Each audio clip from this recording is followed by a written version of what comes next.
Dr. Moore, one of the questions that has been coming in is, what is your recommendations around travel? So for October 14th, 2020, we have had many questions about travel. The Premier, the Chief Medical Officer of Health, have recommended that people travel only when it's for essential purposes, such as going to work, going to school, getting groceries, for a medical appointment, or if you're going out for physical activity. And certainly the weather's great.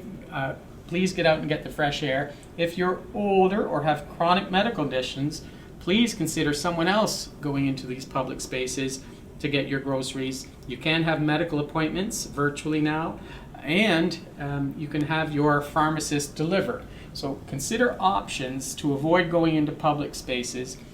We really are asking that you don't travel between regions. And I'll go over some of the data about the high-risk regions. It should be for essential travel purposes only, mainly for work.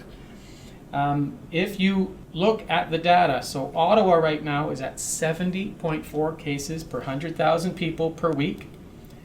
Toronto is at 57.6 cases of COVID-19 per 100,000 per week.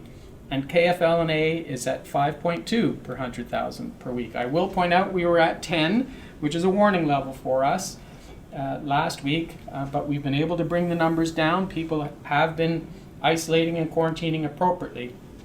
If you do have to go outside our region for essential travel purposes, please consider monitoring your symptoms very closely for any symptoms compatible with COVID-19 for 14 full days. If you have symptoms of COVID-19, our assessment centers have appointments that you can book.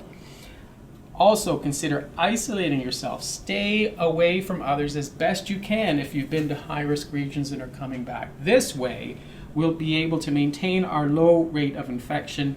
If you do have a positive test, we'll contact you and limit the spread of the virus if you've had to travel outside our region. Our whole goal and our slogan all along has been to support local and stay local. Certainly we don't want our economy to have to close down. So minimizing travel, minimizing risk to the community, and staying local, supporting local will really put us in a good position as we head into winter.